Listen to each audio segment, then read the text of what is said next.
Hi అండి. ఈరోజు ఇంట్లో కారప్పొడి చేశానండి. మామూలు కారప్పొడి కాదు. చికెన్‌తో కారప్పొడి చేశానండి. చాలా అంటే చాలా బావుంటుంది. నాన్ వెజ్ ప్రియులకైతే చాలా ఇష్టపడతారండి. ఇది దోసల మీద గానీ, అలాగే కర్రీస్, ఇడ్లీలోకి కూడా చాలా బావుంటుందండి.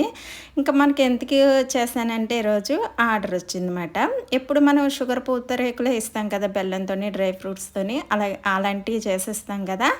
కాకపోతే ఈరోజు ఇలా మీ దగ్గర ఏం వెరైటీస్ ఉన్నాయంటే, ఇలా చికెన్ కారప్పొడి, మామూలు కారప్పొడితో కూడా చేస్తాము అనేసి అన్నాము. సరే అయితే మాకు చికెన్ కారప్పొడితో కావాలి పూతరేకులన్నాను. అందుకని వాళ్ళ కోసం ప్రిపేర్ చేసి ఇచ్చేసాంలెండి. లోకల్‌లోనే వచ్చింది ఆర్డరు. ఇచ్చేసాం. టేస్ట్ చూసి చాలా బావుందని మంచి రివ్యూ ఇచ్చారండి. ఇంక ఇదైతే మా బాబు కోసం చేస్తున్నాననమాట. వాడు కాలేజీ నుంచి వచ్చాక తింటాడని. వాడికైతే చాలా ఇష్టమండి. కొంచెం అంటే పైకి పంపినప్పుడు కొరియర్‌కి అలాంటివి ఏసినప్పుడు నిమ్మకాయ పిండాను. ఇంట్లో అయితే నిమ్మకాయ పిండుకుంటే సూపర్ ఉంటది. మీకెలా అనిపించిందో కామెంట్ చేయండి, లైక్ చేయండి, షేర్ చేయండి, సబ్స్క్రైబ్